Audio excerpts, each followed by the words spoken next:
Alright guys, TacticalRab again today. Hope you're doing well and enjoying your day so far. Some interesting drama going down last night as Hitch put on a $10,000 Team Scump versus Team Zoom Invitational tournament. Dashy decides for various reasons that he eventually doesn't want to play. TJ not so happy as a result of the way the tournament concluded. Rather unorthodox format as well that we'll dive into. Plenty of other things going on as well. Very much intrigued to your thoughts in the comments below. Hit the like button if you enjoy. Subscribe if you're new as always. This though, kind of a big one. We've talked for some time the Hex courses is going to be over. The lease is going to be at an end. I thought that it ended earlier than now, to be honest, but as well, Hex says from October 2018 to December 2023, the Hex quarters is now over, and as you can see here, driving away with OpTic Alan or whatever his name is, the alien guy in the background, and as Dashy says, need him in our practice room, I'm thinking, so that'd be kind of cool. That's probably going to happen.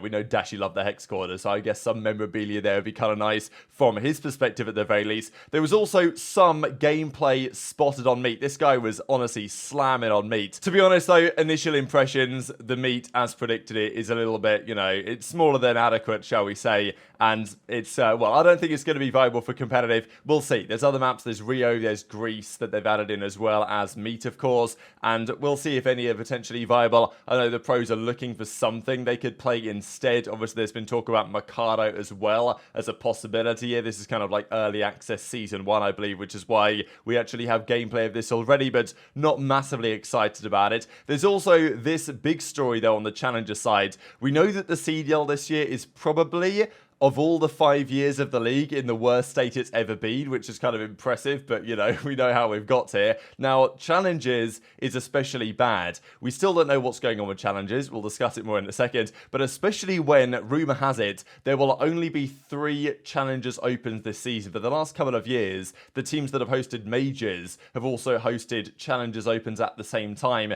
They did it in Boston last year. They're doing it again in Boston this year. I'm presuming Toronto will do the same because it was great there last season, but apparently there'll only be 3. So, and also only 3 stages of Challengers Elite. Like, as rotation say, that's how bullying works. So, this is the thing. Apparently, one of the teams that's hosting an event has basically chalked off their Challengers Open for whatever reason. We heard the rumors that during last year, right, when New York Subliners were meant to host an event again, there was issues that they couldn't host the Challengers thing, and maybe that was the reason why it was cancelled. I think the real reason was sponsors and arrangements such as that, because it's not cheap to host an event in New York. But yeah, apparently, Boston is still doing it, that's confirmed. As I say, I'm guessing Toronto are doing it. So that leaves Carolina, who are hosting an event in Charlotte, Major 3, and then Miami, Major 2, as the possible candidates for the teams that have effectively said, we ain't doing it anymore. And obviously not great. And as Ben says, considering what we know about the event hosts and their venues, I'm very surprised and have major questions for the one team not supporting a Challengers LAN. Also, 3 stages of the Elite unfortunately make sense if January is cut 1 and 2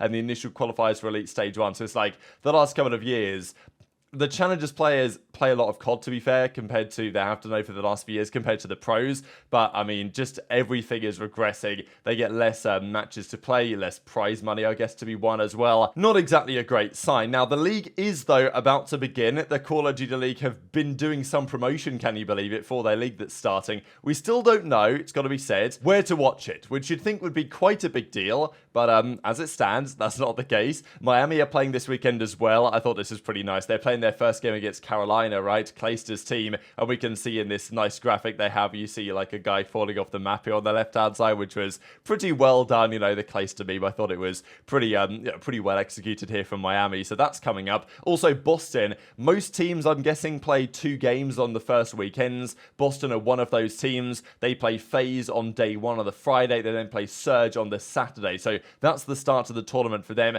These are the matches. I know that I did a bit of a community post on this last night, which was, I don't know, maybe I'll do more of them going forwards, but this is the entire situation for this weekend. The opening day is Atlanta, Boston, Thieves, Surge, OpTic, New York. We talked about that yesterday. The rest of the weekend goes Carolina, Miami, So, Saturday is, I mean, look, every day is interesting because it's the start of the league. So everyone wants to know who's actually good and who's bad. And I'm sure there'll be some interesting engagements. Maybe somebody pops a snake. We'll see how it goes. We'll talk about that later on today. Carolina, Miami, Vegas, Minnesota, Toronto, Los Angeles, Grillers, and then Surge, Boston, which is a really interesting game to close out the day. And then on the Sunday, it's Vegas, Carolina, New York, Los Angeles, Grillers, FaZe versus Thieves, which is a pretty nice one. And then Minnesota versus Texas. Of course, we know that last time, at the start of the season, Rocker played OpTic.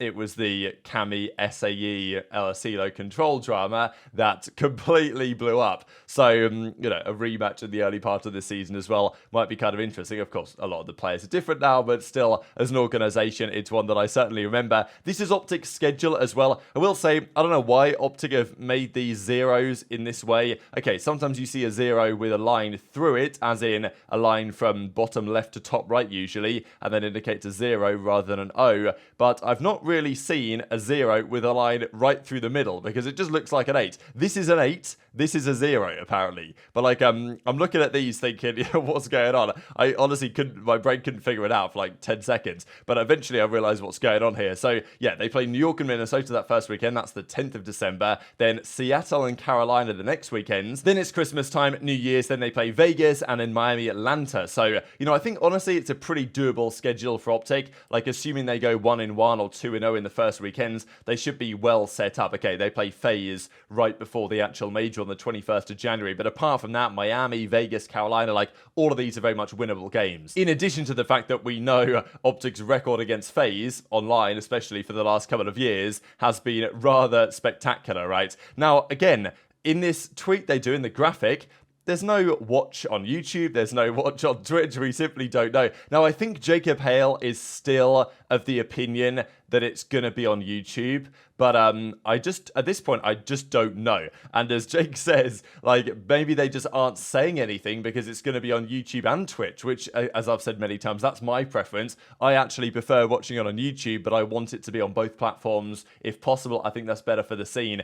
Puckett actually replies, though, and, like, does this nodding gif. So I don't know if Puckett is just kind of saying this to hopefully that's the case, or whether Puckett knows that might be the case. So I guess we'll just have to see. It's probably not going to be on OnlyFans, but I guess at this point you can't rule anything out. Like, they clearly need the money, you know what I'm saying? This is the frustrating thing about Bryson Tunn being let go, as we saw yesterday, is that, it's a budget issue why they can't do it, but yet, they might just sign a YouTube deal for not even that much money, and then, surely that money could have gone somewhere, or maybe they don't, and that's why, Bryson Tunn unfortunately let go. We looked at that drama yesterday. Now let's talk about this very interesting story from yesterday. The Team Zoom eventually won this one, and we'll get into that in a second. The $10,000 COD Crew Battle Tournament. So Hitch put this on. Very interesting format, really unorthodox most certainly, where loads of players involved in this one. Team Zoom and Team Scump had like 18 players basically to their roster, and they would get the 3 players into play a 3v3, and they would just keep playing until that team of 3 lost 6 rounds. So even across a couple of maps,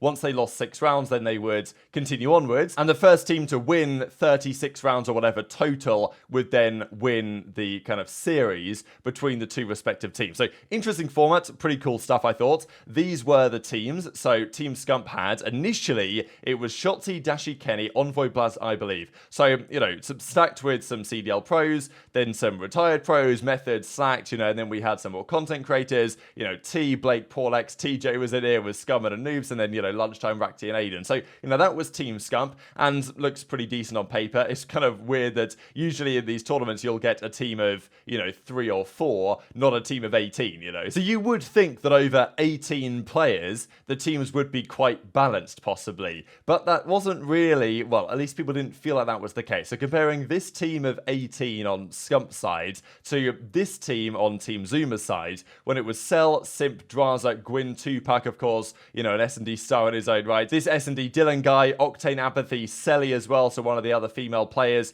Kremp inside to Seam, Jorge, Prolute, Futive, Shifty Diamond and Mutex. So to me, this looks like more of a stacked team, to be honest. Like, you look at it on paper, you think, especially for Search and Destroy, this team looks a little bit too good, I would say. And I think that it kind of turned out that way. So Dashy seemingly saw this. And last night, there was other things going on. I believe the players were testing out the CDL servers for the first time to play scrims on. I think that JP did a tweet to that effect yesterday as well, that they were basically doing practice on the CDL servers, which they haven't done yet. So there was a lot of testing involved there. There were some issues they had to iron out. So there was, they've got to scrim it. They've got to prepare for the matches coming up this weekend. And then there's also this tournament going on. I kind of get it why players might think, could I give this one a miss type thing, despite having agreed. So Dashy decides not to play this one in the end and steps away, and we'll see, a clip from that here in a second. There was also this going around as well, where T makes a nice little 1v3. She gets the first kill, and then makes a really long flank, shoots Jorge in the back, and then clutches this up against Celly as well. So that was a nice play to kind of keep Team Scump alive at this point, but I feel like the feeling was for many that it was probably a done deal, this one. So then TJ comes out with this, at Dashy, abandoning the team, not the first time you've done this to me. So with Dashy out, then Kenny had to kind of like step up to in-game leads this Shotzzy and Envoy team. Like, this is pretty funny. I know that people are joking about this because Kenny clutches a nice little 1 versus 3 to keep them alive. It's kind of like the Chris Paul meme where it's like Chris Paul hits a 3 to cut the lead down to 47 or whatever it is. You guys know what I'm talking about. Kenny clutches this 1v3 when his entire team is basically on a donut to to get them down to this. Now, sure, a lot of the times the deaths here were because the way the tournament worked, they had to start from a certain round. I think they started this one down 4-0 type thing. So it just is what it is. And they weren't really down 5-0 by merit, I would say, during this map. And Kenny eventually does clutch this nice little 1 versus 3. But Dashy was meant to be this team. So I think Kenny was here anyway. And then it was meant to be Dashy, and then Envoy had to move around. Okay, bit messy. I don't know the full details of everything that happened last night. But Kenny eventually clutches this nice little 1v3. But it didn't matter in the end because Team Zuma get the victory.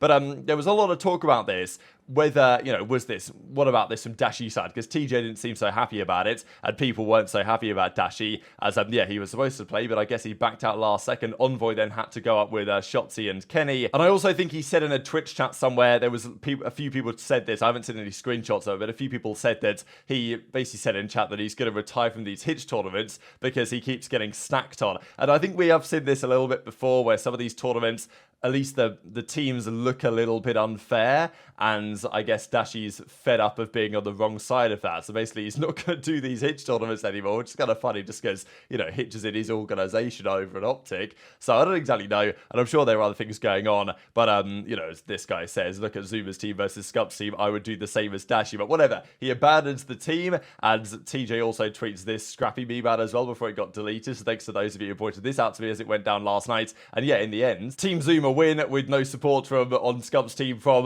OpTic Dashy, and TJ wasn't so happy about it. So in the end, the winners walked away with $500 each, and the captain, I guess, won $1,000, as we saw in that earlier graphic. Just before we close out the video, I wanted to mention this. I thought was pretty interesting on just the feeling of like the bookmakers, shall we say, on like who's going to be the MVP and who's going to be the Rookie of the Year. Cell, aBeZy, Drazah, Simp. Kind of wild actually to think about the top 4 all FaZe players right now. Like Dashy's up here as well. Rookie of the Year though, the big favourite for this is Snoopy, which I guess does make sense. He is technically a rookie. The league said that you had to play more than 3 matches in the previous season to be considered not a rookie, and Snoopy played 3 matches at Champs. So he's technically going to be a rookie, as is aBeZy, as is Lins, as is Gwyn. And, I think Gwyn has a very good chance here, to be honest. I guess Snoopy should be the favourite, to be fair. I know that Don does say in the replies that chuck the crib on Gwyn. So he reckons that Gwyn is going to be a no-brainer the way that it's looking so far. But I guess we'll see how that one goes. But very much enjoyed your thoughts in the comments below. Hit the like button if you enjoyed. Subscribe if you're new. Take care. And I'll see you next time.